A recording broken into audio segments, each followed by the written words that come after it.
tarde.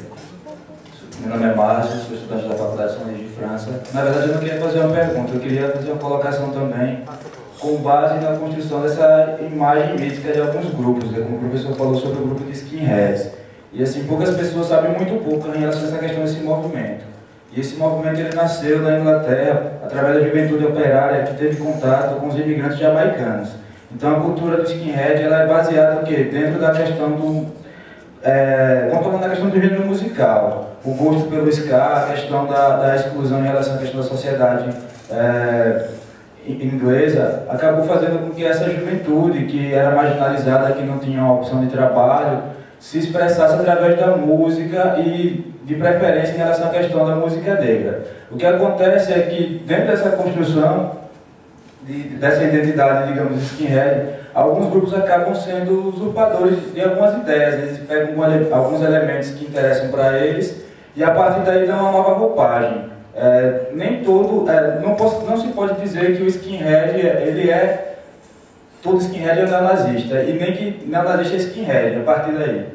Porque esses que lá existem, os carecas do ABC, os ditos skinheads que são mais conhecidos, eles simplesmente usurparam parte dessa ideologia. Porque hoje em dia, o skinhead ele nasceu não como um movimento político, ele nasceu como um movimento cultural. Hoje em dia, ainda é possível encontrar skinheads dentro do próprio país, dentro do Brasil, os skinheads tradicionais realmente, que estão ligados à questão da música.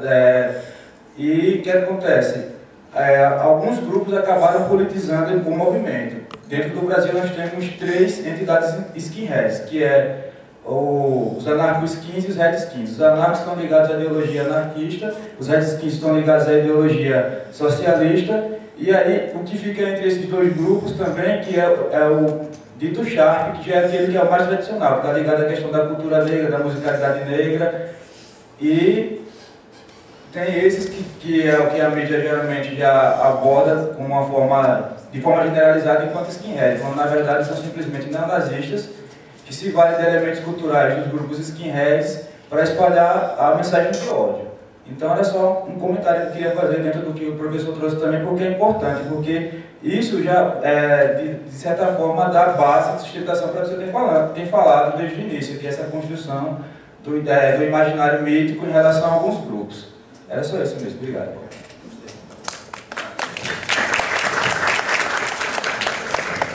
Aqui está um exemplo extraordinário de como se pode fazer uma aplicação prática deste tipo de estudo e como este até pode representar um grande serviço à democracia. E quando falou a professora tinha a grande preocupação de saber como é que isto se poderia operacionalizar.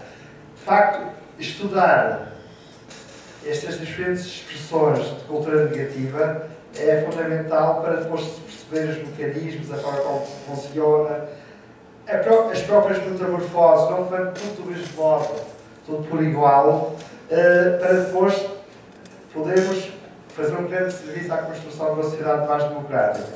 E isto, por exemplo, isso que o nosso colega aqui disse, e muito bem, poderia até funcionar como um estudo interessante, até daria uma tese, e ajudaria a compreender outros grupos sociais que têm várias expressões, várias modalidades, e afinal é mais diferente. Não é, muitas vezes nós pensamos os skinheads de uma forma única, e é só um grupo que pensa do mesmo modo, afinal tem uma origem mais interessante, depois é que foi utilizado, instrumentalizado, assumiu determinados elementos ideológicos, e depois tem várias expressões. Conhecendo isto e estudando a fundo, posso dar um contributo extraordinário para se conhecer algo que na nossa sociedade nos assusta e nos preocupa. Isto pode-se aplicar aos skinheads, pode-se aplicar ao escolarismo, à maçonaria, etc. Assim. Aos Illuminati, já até outra vez até sobre os Illuminati, mas amanhã vamos falar sobre isso, está bem? Muito bem. Mais questões?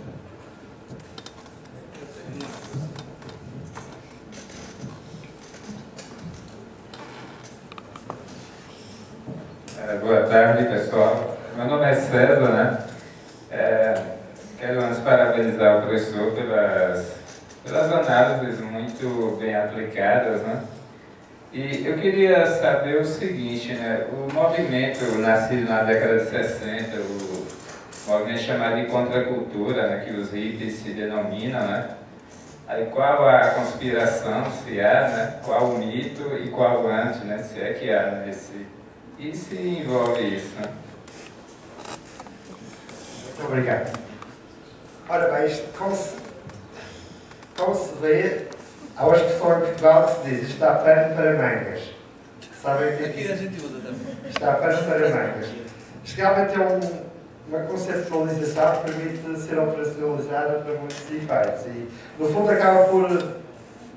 é como nos colocarmos numa outra esquina, num outro ângulo, e ver a história de maneira diferente. E podemos... Eu tenho lá um projeto também com o Luís Eduardo, que está por... Além do dicionário dos antigos, estamos a pensar fazer lá uma história da cultura portuguesa em negativo. Como depois, também aqui no Brasil, podia fazer a história do Brasil em negativo. No fundo, é olhar a história a partir do ângulo negativo. E podemos, no fundo, é contar a história através dessa dimensão subterrânea, invisível, negativa. E, portanto, até para falarmos da contracultura é possível utilizar esta conceptualização. Mas o que eu queria lhe dizer é, e depois é que você fala uma coisa que o Michel Foucault também falava muito, é a questão das genealogias.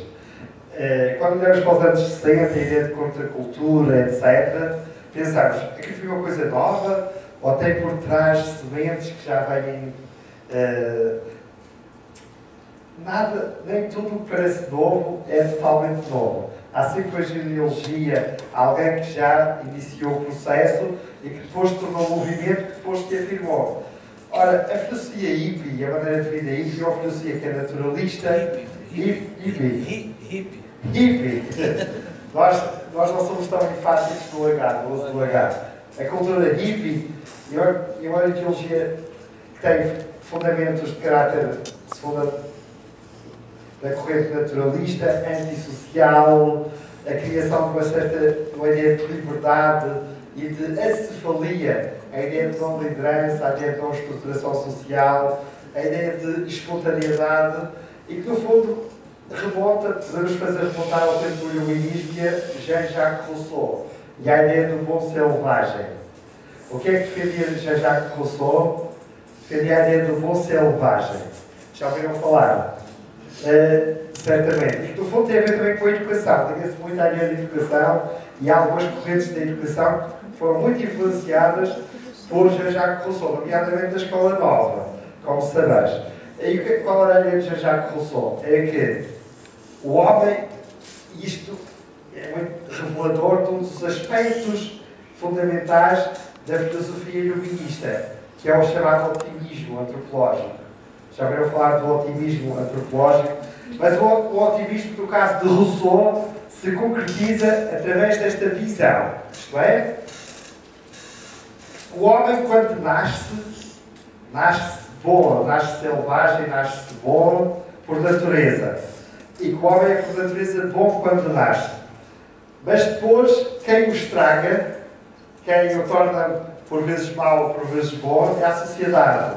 Quando a criança se torna um ser social e convive com as leis, com as experiências de organização social, etc., isso é que o vai estragando e vai tornando o homem capaz do mal e capaz do bem. E havendo uma espécie de turbação e de retrocesso em relação àquela ingenuidade e inocência com que nasceu. E de algum modo o movimento hippie vai buscar essa ideia que o homem é estragado pela sociedade, torna-se mau, torna-se detrator em relação ao outro, e que o ideal é voltar a esse ideário de convívio com a natureza, a ideia de que não existem leis, a pessoa deve guiar-se pelos seus impulsos. Se hoje apetece comer, come, se amanhã apetece dormir, dorme, etc, etc. Se apetece andar nu, anda nu.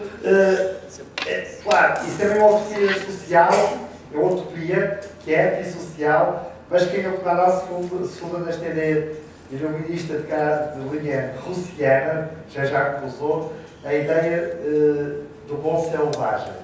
E que atualmente, como sabeis, ainda continua com expressões. Por exemplo, em Portugal, existe ali no Alentejo, numa região, uma experiência de uma aldeia que é uma comunidade curiosamente organizada por alemães, que são alemães e holandeses, que criaram uma aldeia no meio da floresta, onde eles vivem à maneira dos hippies.